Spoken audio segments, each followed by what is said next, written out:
கிருஷ்ண ஜெயந்திக்கு கிருஷ்ணருக்கு படைக்கிறதுக்காக இந்த 4 வகையான பலகாரங்களை நான் ரெடி பண்ணியிருக்கேன். நீங்களும் இதை ட்ரை பண்ணி பாருங்கள்.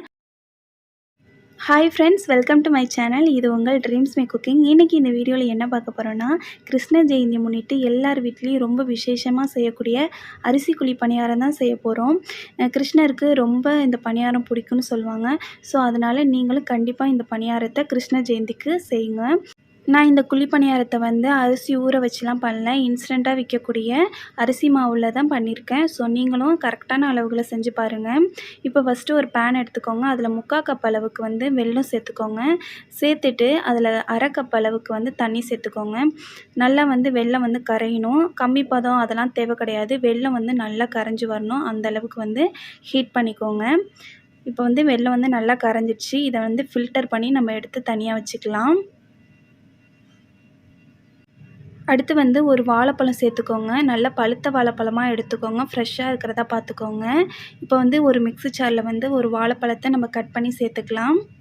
நம்ம விசேஷமாக கிருஷ்ண ஜெயந்திக்கு படைக்க போகிறோன்றதுனால வாழைப்பழம் சேர்த்து பண்ணிங்கன்னா கொஞ்சம் நல்லாயிருக்கும். அதனால் வாழைப்பழம் சேர்த்துருக்கேன். இதில் 1 கப் அளவுக்கு அரிசி மாவு, 3/4 கப்பு வெல்லம், 1 கப்பு அரிசி மாவு. இது கூட 3 ஏலக்காய் சேர்த்துக்கோங்க. ஏலக்காய் பொடி இருந்தாலும் சேர்த்துக்கலாம். 1/4 கப் அளவுக்கு பால் சேர்த்துக்கோங்க. பால் சேர்த்து பண்ணால் நல்லா டேஸ்ட்டாக இருக்கும். 3/4 கப் அளவுக்கு நம்ம பாகு காய்ச்சோம் இல்லையா, அதை ஃபில்டர் பண்ணி அதில் சேர்த்துக்கோங்க. கொஞ்சமாக உப்பு சேர்த்துட்டு இதை நல்லா மிக்சியில் போட்டு அரைச்சி எடுத்துகிட்டு வந்துக்கோங்க. அரைச்சதுக்கப்புறம் ஒரு பவுலில் ட்ரான்ஸ்ஃபர் பண்ணிக்கோங்க. பாருங்கள், இதுதான் கரெக்டான பதம். நீங்கள் கரெக்டான அளவோடு செஞ்சிங்கன்னா இந்த பணியாரத்துக்கு தேவையான கரெக்டான பதம் வந்துடும். இது கூட ஒரு பிஞ்சு அளவுக்கு ஆப்ப சோடா சேர்த்துக்கோங்க. சேர்த்துட்டு எல்லா இடமும் நல்லா மிக்ஸ் ஆகிற மாதிரி நல்லா மிக்ஸ் பண்ணிக்கோங்க. ஒரு தாளிப்பு கரண்டி எடுத்துக்கோங்க. அதில் கொஞ்சமாக நெய் விட்டுக்கோங்க. நெய் விட்டதுக்கப்புறம் ஒரு 4 முந்திரியை பொடிசாக கட் பண்ணி இதில் ஃப்ரை பண்ணிக்கோங்க. இது கூடவே 2 டேபிள் ஸ்பூன் அளவுக்கு திருவின தேங்காய், இல்லைன்னா நீங்கள் தேங்காவை கட் பண்ணியும் சேர்த்துக்கலாம். அது சாப்பிட்றப்ப கடிக்கிறதுக்கு கொஞ்சம் கஷ்டமாக இருக்கிறவங்க இந்த மாதிரி திருவி சேர்த்திங்கன்னா டேஸ்ட்டும் நல்லாயிருக்கும், சாப்பிடும் போது நல்லாயிருக்கும். நல்லா ஃப்ரை பண்ணிவிட்டு நம்ம மிக்ஸ் பண்ணி வச்சுருக்கோம் இல்லையா குழி பணியாரத்துக்கு, அந்த மாவு கூட இதையும் சேர்த்து நல்லா மிக்ஸ் பண்ணிக்கோங்க. இது மாதிரி நல்லா நெய்யில் ஃப்ரை பண்ணிவிட்டு நம்ம மாவில் மிக்ஸ் பண்ணி பணியாரம் செஞ்சோம்னா நல்லா டேஸ்ட்டாக இருக்கும். பணியாரம் வாசமாக இருக்கும். அதனால தான் இதை மாதிரி மிக்ஸ் பண்ணுறோம். உங்களுக்கு வேணாம், நீங்கள் ஃப்ரை பண்ணாமலே நீங்கள் சேர்த்துக்கலான்னா அப்படியும் சேர்த்துக்கலாம். இதை மாதிரியும் சேர்த்துக்கிறதா இருந்தாலும் சேர்த்துக்கலாம், உங்கள் இஷ்டம் தான். அதுக்கப்புறம் ஒரு குழி பணியார சட்டி எடுத்துக்கோங்க. அதில் கொஞ்சமாக நெய் சேர்த்துக்கோங்க. நீங்கள் ஃபஸ்ட் டைமாக என் சேனலை பார்க்குறவங்களா இருந்தீங்கன்னா சேனலை சப்ஸ்கிரைப் பண்ணிக்கோங்க. கூடவே ட்ரீம்ஸ் மே குக்கிங் சேனலையும் ஃபாலோ பண்ணிக்கோங்க. அது கூடவே ஆல் என்ற பட்டனையும் கிளிக் பண்ணிக்கோங்க. அப்போ தான் நான் போடுற வீடியோலாம் உங்களுக்கு உடனுக்குடனே வரும். இப்போ மாவு குழியில் ஊற்றிக்கலாம். நல்லா பார்க்கவே நல்லாயிருக்கு. நெய்யில் அந்த மாவு ஊற்றினோனையும் நல்லா பொங்கி வந்திருக்கு பாருங்கள். அப்போ கரெக்டான மாவு கரெக்டான பதத்தில் வந்திருக்குன்னு அர்த்தம். இப்போ ஒரு பக்கம் வெந்துருச்சு, இன்னொரு பக்கமும் நம்ம திருப்பி போட்டுக்கலாம். பார்க்கவே சாப்பிடணும் போல் இருக்குது. அந்தளவுக்கு டேஸ்ட்டாக இருந்துச்சு. கண்டிப்பாக நீங்களும் கிருஷ்ண ஜெயந்திக்கு இதை கண்டிப்பாக ட்ரை பண்ணி வீட்டில் செய்யுங்க. நான் கொஞ்சமாக செஞ்சுருக்கேன். நீங்கள் நிறையா செய்யணும்னு அப்படின்னு நினச்சிங்கன்னா இதோட அளவு டபுளாக ஆக்கிக்கோங்க, ட்ரிபிள் ஆக்கிக்கோங்க. அவ்வளோதான். நீங்களும் கண்டிப்பாக கிருஷ்ண ஜெயந்திக்கு வீட்டில் எல்லாருக்கும் செஞ்சு கொடுத்து அசத்துங்க. ஹாப்பி கிருஷ்ணர் ஜெயந்தி. இப்போ சூப்பரான அரிசி குழி பணியாரம் ரெடி ஆகிடுச்சு. இந்த வீடியோ உங்களுக்கு பிடிச்சிருந்ததுன்னா லைக் பண்ணுங்கள், ஷேர் பண்ணுங்கள் அண்ட் மறக்காமல் ட்ரீம்ஸ் மே குக்கிங் சேனலை சப்ஸ்கிரைப் பண்ணுங்கள். தேங்க்யூ. அடுத்து நம்ம முறுக்கு ரெடி பண்ணிக்கலாம். முறுக்கு செய்கிறதுக்கு இன்ஸ்டண்ட்டாக கடைகளில் விற்கக்கூடிய பச்சரிசி மாவில் தான் நான் ரெடி பண்ணியிருக்கேன். ஸோ டக்குன்னு செய்யலான்னா இது நல்ல ஐடியா. பச்சரிசி மாவு 1 கப்பு தலையை தட்டாமல் எடுத்துக்கோங்க. பொட்டுக்கடலை மாவு அரைச்சி எடுத்துக்கோங்க. கடலை மாவு கடையில் விற்கக்கூடியது தான் நான் எடுத்திருக்கேன். அதுக்கப்புறம் உப்பு, சீரகம், அதுக்கு அடுத்தது எள்ளு, கருப்பு எள்ளு, வெள்ளை எள்ளு நீங்கள் எது வேணாலும் சேர்த்துக்கலாம். இது கிருஷ்ண ஜெயந்தின்றதுனால நான் வெண்ணெய் சேர்த்துருக்கேன். நீங்கள் என்ன வேணாலும் சேர்த்துக்கலாம். அதுக்கு தேவையான அளவு தண்ணியும் சேர்த்துருக்கேன். இப்போ மாவை எல்லாத்தையும் நம்ம சலித்து எடுத்துக்கலாம். ஏன் சலிக்கிறோன்னா நம்ம கடையில் பச்சரிசி மாவு வாங்கியிருக்கோம். ஸோ அதில் ஏதாவது கல், தூசு ஏதாவது இருந்ததுன்னா வந்துடும். அதுக்கப்புறம் 1 டேபிள் ஸ்பூன் அளவுக்கு பொட்டுக்கடலை மாவு சேர்த்துக்கலாம். 1 டேபிள் ஸ்பூன் அளவுக்கு கடலை மாவு நம்ம சேர்த்துப்போம். இது கரெக்டாக ஒவ்வொரு டேபிள் ஸ்பூன் அளவு தான் நம்ம சேர்த்துக்கணும். முறுக்கு வந்து கரெக்டான பதத்தில் வரணுன்னா இதுதான் கரெக்டான அளவு. இது கூடவே வந்து 1 ஸ்பூன் அளவுக்கு வந்து சீரகத்தை உள்ளங்கையில் வச்சு தேய்ச்சிட்டு அதுக்கப்புறம் சேர்த்துக்கோங்க. அப்போ சீரகத்தோட வாசம் நல்லாயிருக்கும். அடுத்தது 1 ஸ்பூன் அளவுக்கு வந்து கருப்பு எள்ளு நான் சேர்த்துருக்கேன். உங்களுக்கு வேணும்னா வெள்ளை எள்ளு வந்து நீங்கள் சேர்த்துக்கலாம். அதுக்கு அடுத்தது வந்து உப்பு சேர்த்துக்கோங்க. நான் வந்து பெருங்காயத்தூள் வந்து சேர்த்துக்கல. பெருங்காயத்தை வந்து தண்ணியில் கரைச்சிட்டு கட்டி பெருங்காயம் இருக்குல்ல அதை வந்து தண்ணியில் கரைச்சிட்டு சேர்த்துருக்கேன். இது நல்லா வாசம் கொடுக்கும். ஸோ அதனால் நான் இதை ட்ரை பண்ணியிருக்கேன். இது கூடவே வந்து 1 டேபிள் ஸ்பூன் அளவுக்கு வெண்ணெய், சுத்தமான வெண்ணெய். இது வந்து கடைகளில் நல்லா அவங்களே கடைஞ்சி கொடுத்தது, நல்ல சுத்தமான வெண்ணெய். ஸோ இது வந்து ரொம்பலாம் சேர்க்கக்கூடாது. 1 டேபிள் ஸ்பூன் அளவுக்கு தான் சேர்க்கணும். இது நீங்கள் ஃப்ரிட்ஜில் வச்சுருந்தீங்கன்னா ஒரு 10 நிமிஷத்துக்கு முன்னாடியே ஃப்ரிட்ஜிலேருந்து எடுத்து வெளியில் வச்சுட்டு அதுக்கப்புறம் யூஸ் பண்ணுங்கள். இது நல்லா சாஃப்டாக இருக்கும், சாப்பிட்றதுக்கும் நல்லா டேஸ்ட்டாக இருக்கும். ஸோ கிருஷ்ண ஜெயந்தின்றதுனால நான் வெண்ணெயில் சேர்த்துருக்கேன். நீங்கள் சாதாரண நாளில் செய்கிறதா இருந்ததுன்னா எண்ணெயை சூடு காட்டி சேர்த்துக்கோங்க.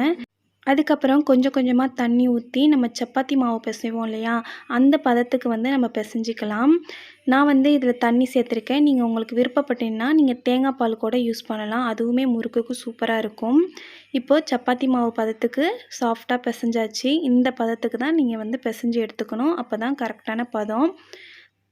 இப்போ வந்து முறுக்கு அச்சு வந்து நான் என்ன எடுத்திருக்கேன்னா ஸ்டார் தான் எடுத்திருக்கேன். உங்களுக்கு விருப்பப்பட்டதுன்னா நீங்கள் எப்படி வேணாலும் எடுத்துக்கோங்க. ஸ்டார் முறுக்கு தான் நம்ம இப்போ செய்ய போகிறோம். அதனால நான் ஸ்டார் எடுத்திருக்கேன். அதுக்கப்புறம் மாவு வந்து 2ஆ பிரிச்சுட்டு இந்த மாதிரி உருட்டிக்கோங்க. உருட்டிட்டு உள்ளே வச்சு ப்ரெஷ் பண்ணிக்கோங்க. நான் செய்கிறது வந்து கம்மியான அளவில் தான் செய்கிறேன். நான் இந்த அளவுக்கே வந்து எனக்கு 1 கிலோ வந்துச்சு. 1 கிலோ முறுக்கு வந்துச்சு. உங்களுக்கு தேவைப்பட்டதுன்னா நீங்கள் கூட குறைச்சி செஞ்சுக்கோங்க. இப்போ ஆயில் வந்து ஹீட் ஆகட்டும். மிதமான ஹீட்டில் தான் இருக்கணும். ஓவர் ஹீட்டில் இருக்கக்கூடாது. இப்போ முறுக்கு வந்து நம்ம பிழிஞ்சு எடுத்துக்கலாம். நீங்கள் விருப்பப்பட்டீங்கன்னா முறுக்கை வந்து கையால் சுற்றுவோம் இல்லையா, அது மாதிரி சுற்றியும் கூட நீங்கள் ரெடி பண்ணிக்கலாம். நான் வந்து ஆயிலே வந்து நான் பிழிஞ்சு விட்டுக்கிறேன். முறுக்கு வந்து பிழிஞ்சு விட்டதுக்கப்புறம் நம்ம உடனே போட்டு கிண்டக்கூடாது. ஒரு 2 நிமிஷமாவது நீங்கள் வெயிட் பண்ணி அது ஒரு பக்கம் நல்லா வெந்ததுக்கப்புறம் திருப்பி போடுங்க. இதில் நம்ம வெண்ணெய் சேர்த்துருக்கோம், அதனால் கரைஞ்சிரும். அதனால் அடிக்கடி கிண்டாமல் கொஞ்சம் கொஞ்சமாக மெதுவாக பார்த்து கிண்டுங்க. இது வந்து கரெக்டான அளவில் நம்ம செஞ்சுருக்கோம். நீங்களும் இதே கரெக்டான அளவில் செஞ்சிங்கன்னா உங்களுக்கும் பர்ஃபெக்டாக வரும். கண்டிப்பாக வீட்டில் வந்து கிருஷ்ண ஜெயந்திக்கு இதை மாதிரி ட்ரை பண்ணி பாருங்கள். இப்போ வந்து ஆல்மோஸ்ட் முறுக்கு வந்து ரெடி ஆயிடுச்சு. இப்போ நம்ம வந்து இதை எடுத்துக்கலாம். எனக்கு வந்து கொஞ்சம் கலராக இருந்தால் தான் முறுக்கு பிடிக்குன்றதுனால நான் கலராக எடுத்திருக்கேன். நீங்கள் வந்து கொஞ்சம் ஒயிட்டாக இருந்தால் பிடிக்கும்னா நீங்கள் ஒயிட்டாக வரப்பயே நீங்கள் எடுத்துக்கலாம்.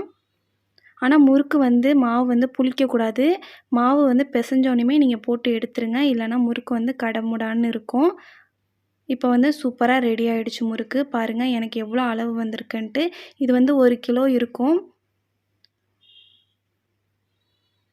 நல்லா சாஃப்டாக இருந்துச்சு. கண்டிப்பாக நீங்களும் இதை மாதிரி ட்ரை பண்ணுங்கள். அடுத்து வந்து நம்ம ஓலை பக்கோடா தான் செய்ய போகிறோம். இதுவுமே கடையில் வாங்கின இன்ஸ்டன்ட் அரிசி மாவில் தான் செஞ்சுருக்கேன். ரொம்ப ஈஸியாக செஞ்சிடலாம். வாங்க எப்படி செய்யலான்னு பார்க்கலாம். ஒரு சல்லடை எடுத்துக்கோங்க. அதில் 1 கப் அளவுக்கு தலை தட்டி எடுத்துக்கணும். அரிசி மாவு கடையில் வாங்கின பச்சரிசி மாவு. இந்த 1 கப்பில் வந்து 1/4 கப்பு அளவுக்கு வந்து பொட்டுக்கடலை மாவு. 1 கப்புக்கு 1/4 கப்பு அளவு இதுதான். 1/4 கப்பு பொட்டுக்கடலை மாவு. அதே 1/4 கப் அளவுக்கு வந்து கடலை மாவு. இது வந்து 1/4 கப் அளவு எடுத்து நல்லா வந்து சலிச்சு எடுத்துக்கோங்க. அடுத்து வந்து சில்லி பவுடர் வந்து 1 ஸ்பூன் அளவுக்கு சேர்த்துப்போம். காரம் கம்மியாக இருந்தால் 1/2 ஸ்பூன் அளவு சேர்த்துக்கோங்க. ஆனால் 1 ஸ்பூன் வந்து காரம் கரெக்டாக இருக்கும். இப்போ இதை எல்லாத்தையும் சேர்த்து நல்லா சலிச்சுக்கலாம். சலிச்சு பண்ணினா தான் நல்லாயிருக்கும். மாவு வந்து கெட்டி இல்லாமல் நல்லாயிருக்கும். அதில் வந்து 1 ஸ்பூன் அளவுக்கு வந்து எள்ளு சேர்த்துக்கோங்க. நான் கருப்பு எள்ளு சேர்த்துருக்கேன். இப்போ தேவையான அளவு உப்பு சேர்த்துக்கோங்க. அடுத்தது வந்து பெருங்காயம் தண்ணியில் கரைச்சி வச்சுருக்கேன், அதை சேர்த்துக்கிறேன். இதுலேயுமே நான் வெண்ணெய் சேர்த்துக்கிறேன். வெண்ணெய் வந்து 1 டேபிள் ஸ்பூன் அளவு தான் சேர்க்கணும். அதுக்கு மேலே சேர்த்துறாதீங்க.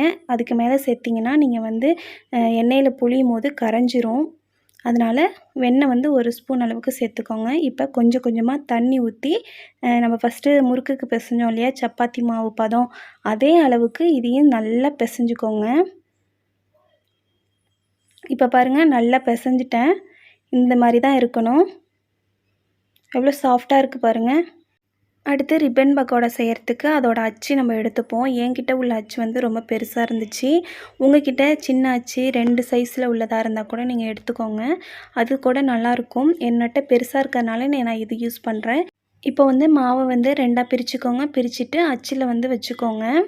நான் வந்து கொஞ்சமாக அளவு வந்து கொஞ்சமாக செஞ்சுருக்கேன். நீங்கள் வந்து எக்ஸ்ட்ரா செஞ்சிங்கன்னா இதோட அளவு வந்து எக்ஸ்டெண்ட் பண்ணிக்கோங்க. இப்போ ஆயில் வந்து ஹீட் பண்ணியாச்சு. இப்போ அதில் வந்து ரிப்பன் பக்கோடாவை நம்ம பிழிஞ்சு விட்டுக்கலாம். என்னுடைய அச்சு வந்து ரொம்ப பெருசாக இருக்கிறதுனால அளவு வந்து பெருசாக தெரியுது உங்களுக்கு. உங்கள்கிட்ட சின்ன அச்சு இருந்ததுன்னா அதை வச்சு பண்ணுங்கள். பார்க்குறதுக்கு நல்லாயிருக்கும். இப்போ வந்து நம்ம வந்து எண்ணெயில் வந்து பிழிஞ்சு விட்டாச்சு. உடனே வந்து திருப்பி போட்டுறாதீங்க. திருப்பினீங்கன்னா நம்ம வெண்ணெய் சேர்த்துருக்கறதுனால கொஞ்சம் மெல்ட் ஆகிறதுக்கு வாய்ப்பு இருக்குது. ஒரு பக்கம் வேகட்டும். வெந்ததுக்கப்புறம் நம்ம திருப்பி போட்டுக்கலாம். நல்லா பொன்னிறமாக வர வரைக்கும் வறுத்துக்கோங்க. அதுக்கப்புறம் நம்ம இதுலேருந்து எடுத்துக்கலாம் வெளியில். இப்போ வந்து நல்லா பொன்னிறமாக ஆயிட்டு நான் இதை வந்து எடுத்துக்கிறேன் வெளியில். இப்போ சுட சுட ஓலை பக்கோடா வந்து ரெடி ஆகிடுச்சு. நீங்களும் கிருஷ்ண ஜெயந்திக்கு வீட்டில் வந்து செஞ்சு வழிபடுங்க. பாருங்கள், எனக்கு வந்து மாவு நான் எவ்வளோ கொஞ்சமாக பிசைஞ்சிருந்தேன். எனக்கு 1 kg வந்தது. முறுக்குக்குமே எனக்கு 1 kg தான் வந்துச்சு. நீங்களும் இதே அளவோடு வீட்டில் வந்து செஞ்சு பாருங்கள். செஞ்சு பார்த்துட்டு எப்படி இருந்ததுன்னு கமெண்ட்டில் மறக்காமல் சொல்லுங்கள். இந்த வீடியோ உங்களுக்கு பிடிச்சிருந்ததுன்னா லைக் பண்ணுங்கள், ஷேர் பண்ணுங்கள். அண்ட் மறக்காமல் ட்ரீம்ஸ் மே குக்கிங் சேனலையும் ஃபாலோ பண்ணுங்கள். தேங்க்யூ.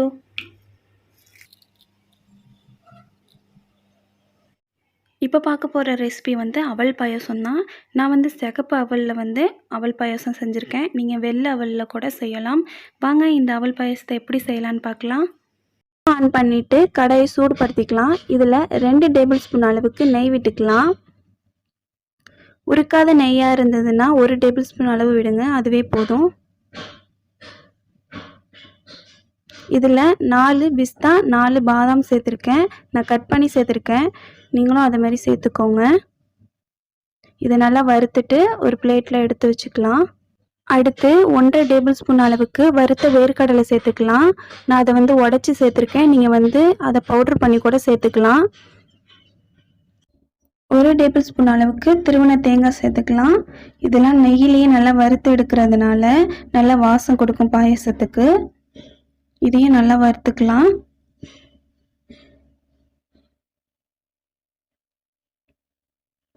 அடுத்து நான் சிகப்பு அவல் எடுத்திருக்கேன். இது கொஞ்சம் மொத்தமாக தான் இருக்கும்.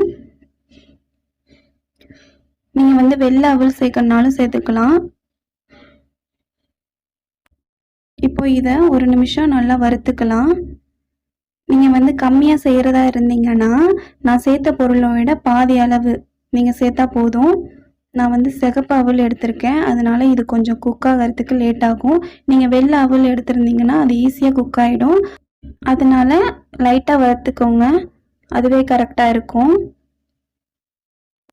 சிகப்பு அவல் தான் உடம்புக்கும் ரொம்ப நல்லதும் கூட. இந்த சிகப்பு அவல் வந்து வேகிறதுக்கு கொஞ்சம் லேட் ஆகும். நம்ம எந்த கப்பால் அவல் எடுத்தோமோ அந்த கப்பால் 2 கப் வந்து பால் சேர்க்க போகிறோம்.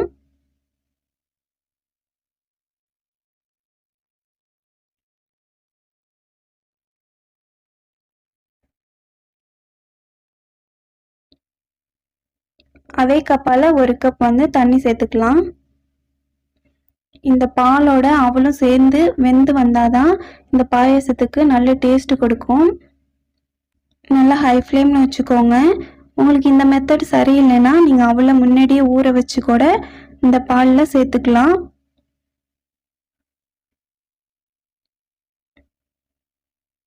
இப்போ இதை வந்து ஒரு 10 நிமிஷம் ஹை ஃப்ளேமில் வச்சுட்டு மூடி போட்டு மூடி வச்சுருவோம். இந்த பாலோட அவளும் சேர்ந்து வெந்து வரப்ப நல்ல ஒரு வாசம் வருது. இது நல்லா வேகணும். வெந்ததுக்கப்புறம் நல்லா சுண்டிடும். இப்போ வந்து அவல் வந்து நல்லா வெந்துருச்சு. இப்போ நல்லா கொதிக்க வச்ச தண்ணியை இதில் வந்து சேர்த்துக்கோங்க. பாயாசத்துக்கு எவ்வளோ தண்ணி விட்டால் உங்களுக்கு கரெக்டாக இருக்குமோ அந்த அளவுக்கு தண்ணி சேர்த்துக்கோங்க. நல்லா கொதிக்கிற தண்ணி தான் சேர்த்துக்கணும், பச்சை தண்ணி சேர்த்துறாதீங்க. இப்போ வந்து அவல் வெந்திருக்கான்னு பார்த்துருவோம். நல்லா வெந்திருக்கு.